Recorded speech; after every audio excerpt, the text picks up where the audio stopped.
Hey guys, welcome back to the channel. Today I wanted to do a very simple video, basically about three really lazy portfolios that you can get up and running very quickly and not have to think about at all. So as you know, I've done several reviews of asset allocations. I've done reviews on robo-advisors, these automated advisors that automatically put you into investments. And from a really high level point of view, when I'm thinking about my portfolio and asset allocation, the things that I prioritize are low cost passive funds, and making sure to get diversified assets across both US and international equities. So those are sort of my top three criteria. And all of these three sort of meet those criteria. And so, to start, I would say if you want sort of the simplest, most turnkey approach, you can simply sign up for Vanguard's Digital Advisor. So again, you're going to go on to Vanguard and you're going to sign up for their sort of robo-advisor, and it's going to ask you a series of questions to gauge how aggressive you want to be. I always suggest going very aggressive, especially if you're still sort of younger and have potential for income, or even if you're older and you have set income, say through Social Security or your pension plan or your existing investments. I think staying in majority stocks is important because it keeps up your purchasing power, whereas with bonds, it'll feel safer, but as we've found with increasing inflation, you just won't be able to buy as much. So to start, I would say go with Vanguard's Digital Advisor. It's cheaper than a lot of the other robo-advisors at 15 basis points when compared to, on average, 25 basis points for most robo-advisors, but I've seen them go up, higher to 35 basis points. And then if you're talking about sort of a more concierge or high-touch financial planner or advisor, we can be as much as basically a 1% annual fee, which is very high. So when you look at Vanguard's Digital Advisor, I did a very aggressive portfolio when I tried with them. And basically what they ended up doing was placing me into two broad ETFs. They're both Vanguard funds, which I like because they're always very low cost and they're broadly diversified.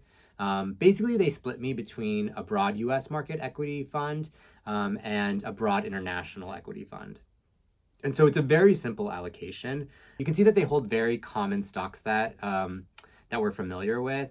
Like huge players like Apple and Microsoft and Nvidia.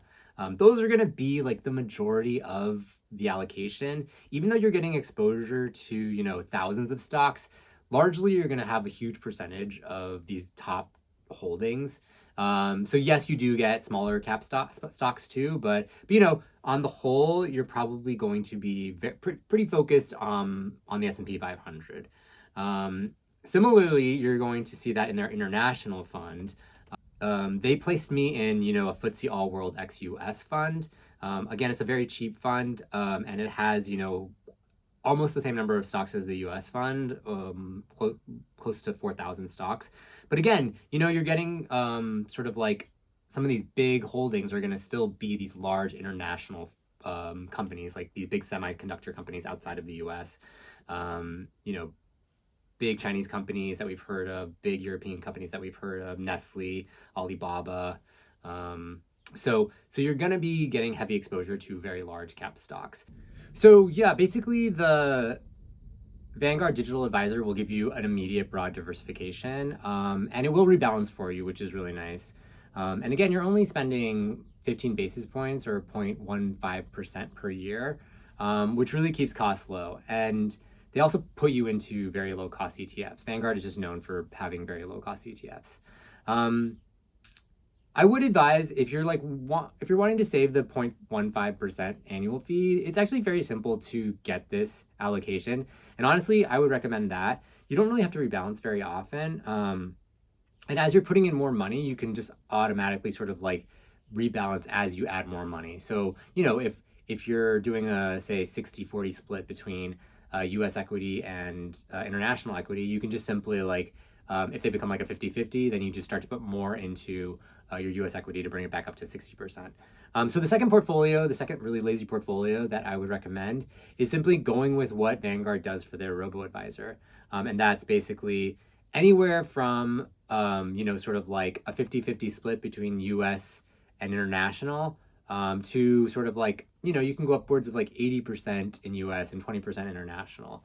Or you can even, like, if you feel like international is like a stronger place right now, you can move that up. And so those two funds that I would recommend that, the digital advisor uses is the Vanguard Total Stock Market ETF, which is VTI, and the Vanguard FTSE All World XUS ETF, which is VEU. Again, by buying these two funds, you get exposure across the world, and you'll get exposure to major companies. You'll get a huge percentage of, the S&P 500, and you're going to get exposure to various regions. And it will allow you some amount of ability to rebalance between the two of them. So that's like a very simple ETF, a simple portfolio allocation that you can do with just two ETFs. And again, you're sort of just copying what Vanguard does with their digital advisor. There's not really much more to know about that. It's fairly simple. And I would say, like, it just saves you a little bit on the fee side of it, which is always just going to eat away at your performance returns, because the way it basically works is, like, they always just take out a percentage per year, per month, however often they do it to get their fees. And that just, like, subtracts from the performance that you're getting already. And the name of the game is just, like, continued performance over the years. The last lazy portfolio I would suggest is really just buying one fund, and that's a target retirement fund. And again, I would stick with Vanguard because they're known for being fairly cost effective. And so what you'll do is basically you'll go and you'll find the sort of year that you're planning to retire. And you'll buy a mutual fund, which is essentially, again, an index fund of a various number of stocks and bonds. And you'll just purchase that one retirement fund. So what these, like, target retirement date funds do is they basically rebalance for you. So they're going to shift from stocks to more bonds as you get closer to retirement. The idea being that you're willing to take on more volatility early on, but as you get closer to retirement, you're going to want more stable and expected returns. So you want to grow your assets at first, but then you want stable to keep your principal. Because when you retire, you're going to be drawing down your funds, ideally. And you don't want to have to worry about a huge downturn in your portfolio. I mean, I think we've seen in the last couple of months with the markets, falling a bunch over the course of just a few days, people got really scared, especially people nearing retirement age or past retirement age, right? Because their total value of their portfolio, their retirement portfolios, went down a lot. And that's really has a real impact on their life, because then they can't draw it down. They're going to be selling things at a loss or at a low valuation, because they do at some point have to sell assets. It's required by the IRS for you to sell down parts of your retirement accounts when you reach a certain age. But again, these three portfolios will give you a very diversified sort of exposure to different equities. And the first, the Vanguard Digital Advisor, and the last, any of the retirement funds will already have natural rebalancing inside them. And the one that I actually would suggest the most will require you to rebalance a little bit, but not very often, maybe once a year. And it will probably be the highest performer, I would say, because you're focused so heavily on reducing fees and staying invested in the stock market. So you won't be investing in bonds right now. And that's always my suggestion for anyone who can handle that volatility. Of course, if you're nearing retirement age and you really need a stable income stream, then you'll want to move to bonds.